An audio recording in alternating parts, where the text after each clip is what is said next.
Student, इससे पहले हमने कॉस्ट अकाउंटिंग की technique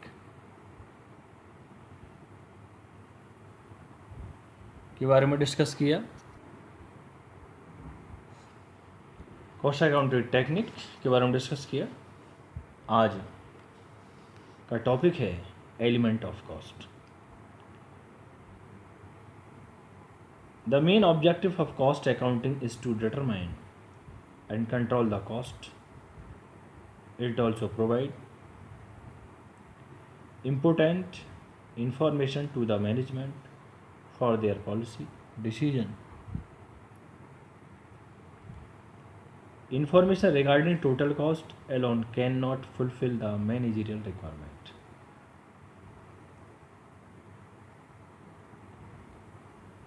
The management requires clear analysis of various elements of cost. This analysis of cost helps in determining the production, cost and future policy of the organization.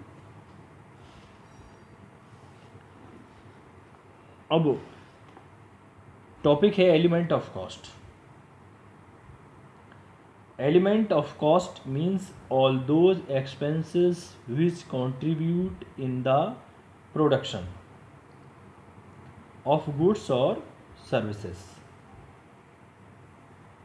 जितने भी element हैं जिनकी सहायता से किसी वस्तु का निर्माण किया जाता है, इन्हें किसी वस्तु के जो भी उसकी कॉस्ट है उसको एक तरीके से इम्पोर्टेंट पार्ट भी कहा जाता है। इन इम्पोर्टेंट पार्ट्स में आपके जैसे मटेरियल, जैसे इसके 3 पार्ट्स हैं, आपका मटेरियल, आपका लेबर एंड एक्सपेंसेस। अब स्टूडेंट ये चार्ट के द्वारा पूरा समझाया गया है। एलिमेंट ऑफ कॉस्ट आपका मटेरियल, लेबर और एक्सपेंसेस। देखिए मटेरियल के भी 2 टाइप्स हैं, डायरेक्ट मटेरियल और इनडायरेक्ट मटेरियल। पहले मटेरियल के बारे में समझिए। In the element of cost material has an important place because no goods can be produced without material. Material cost is usually a larger part of the total cost of a product. It can be direct as well as indirect. यानी कोई किसी भी चीज़ के production के लिए material काफ़ी important element है। बिना मटेरियल के हम किसी चीज़ को प्रोड्यूस नहीं कर सकते। जैसे शुगर मिल है, यदि गन्ना ही नहीं होगा शुगर केन, उसके बिना हम मिल को नहीं चला सकते, ना ही चीनी का मैन्युफैक्चरिंग कर सकते।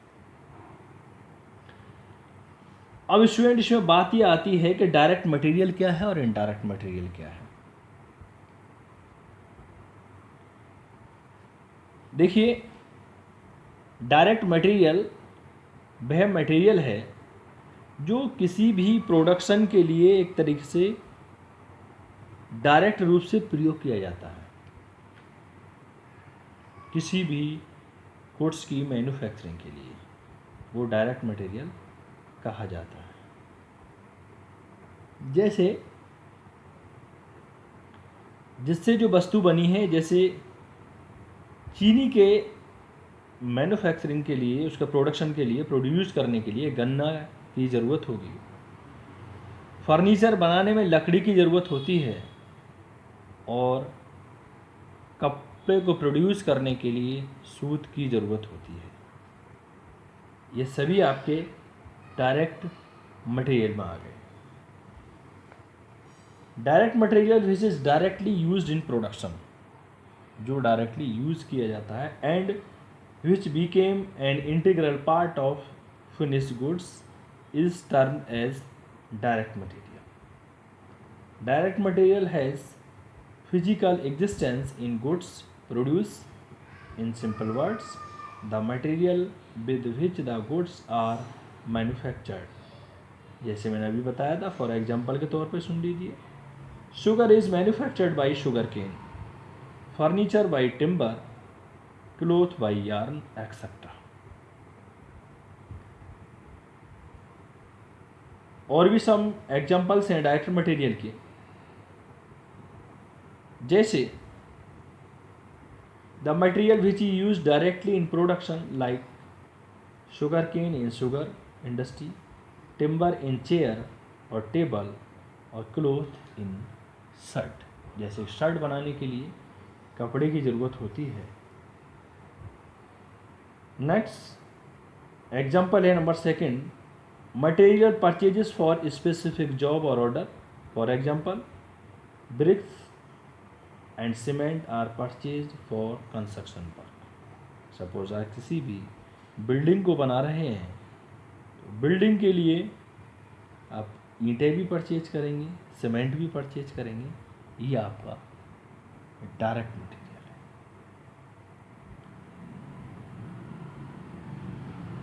है। स्टूडेंट, अब बात आती है इनडायरेक्ट मटेरियल क्या है।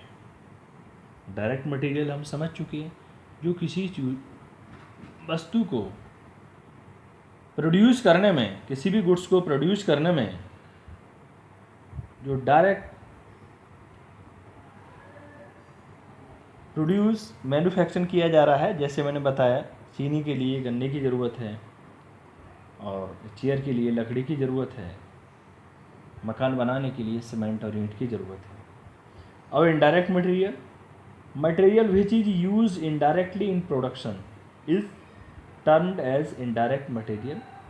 इन वर्ड, ये material which is neither directly use in production nor becomes an integral part of the finished goods is termed as material. The oil is used to keep the machinery in working order. The cloth is used for cleaning the machinery parts are example of indirect material. However, in some cases, through material forms a part of finished product, yet it is treated as indirect material, such as thread used in shirt stitching, nails in shoes.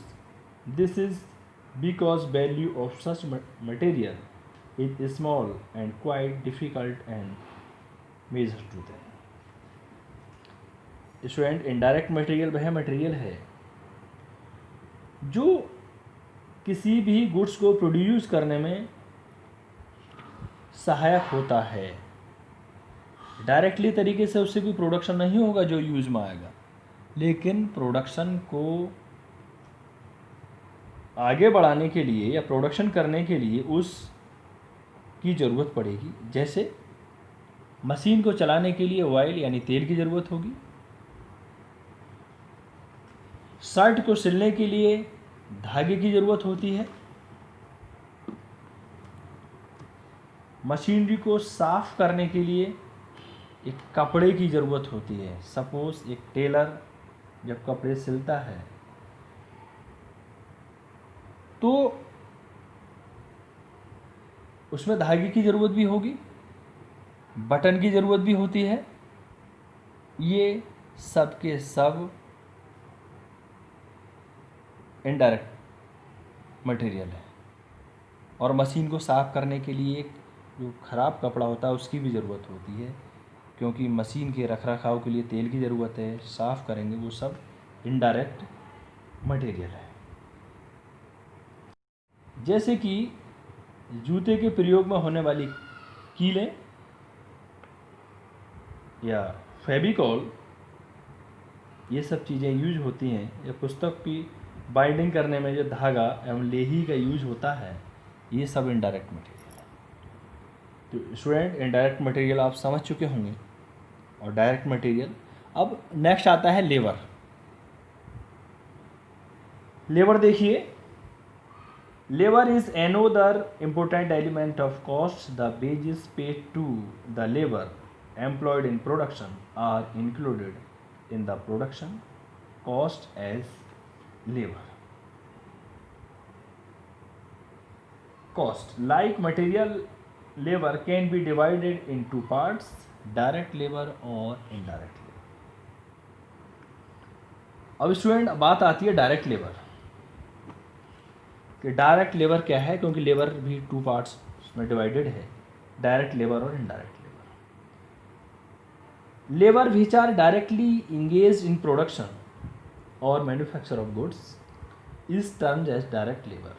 In simple words, it is the labor which can be specially related to particular product, job work or process. For example, labor employed to manufacture furnishing or to work on machine is direct labor. Direct labor is also termed as productive labor, factory labor or operating labor. जैसे कि किसी भी product को produce करने के लिए जो labour है, जो लेबर लगाई गई है वो डायरेक्ट लेबर आएगी. जैसे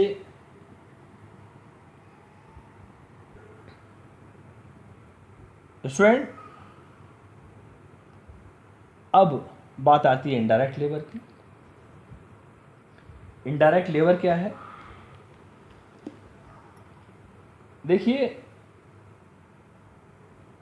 labour which are not directly engaged in production operation but which helps in production operation is indirect labor.